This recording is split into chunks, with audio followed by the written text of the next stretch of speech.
मेरे पिता जी गी अपने सौह्रे घर रौह्ना बड़ा पसंद हा ते ओह् कलूर रियासत दे दरबारी भी ऐ हे।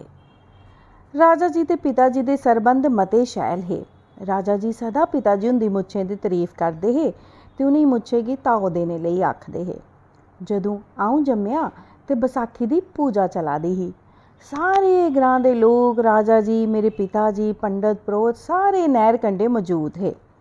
मेरे पिता जी गी सनेहा आया कि हरजी सिंह तेरे घर पुत्तर जम्मेआ ऐ। पिता जी होर फुल्ले नहीं समाए। उ'नें खुशखबरी राजा जी गी दस्सी। राजा जी भी बड़े खुश होए ते गलान लगे कि अज्ज बसाखी दे ध्याड़े पुत्तर जम्मेआ ऐ, बड़ा भाग आह्ला बच्चा ऐ तेरा। ते अज्ज 13 तरीक ऐ, सब किश तेरा गै तेरा ऐ। कुल पंडत होर बी कश गै बैठे दे हे।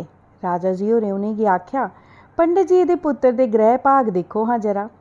पंडत जी होरें भाग दिक्खे ते हसदे होए गलाया, एह् बच्चा बड़ा ताकतवर ते पराक्रमी होग।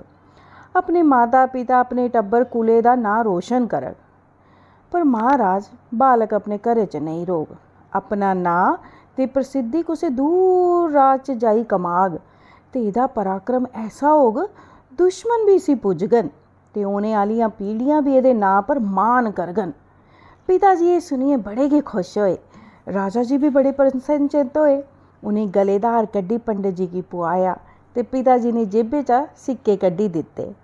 फिर राजा जी ने पिता जी गी मेरे लेई बी हार दित्ता ते पिता जी ने खुशी खुशी घर आई राजा जी दा दित्ता हार मेरे गल च पाया ते पूरे ग्रां च मठाई बंडी।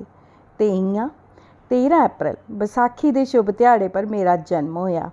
अ'ऊं आं जोरावर।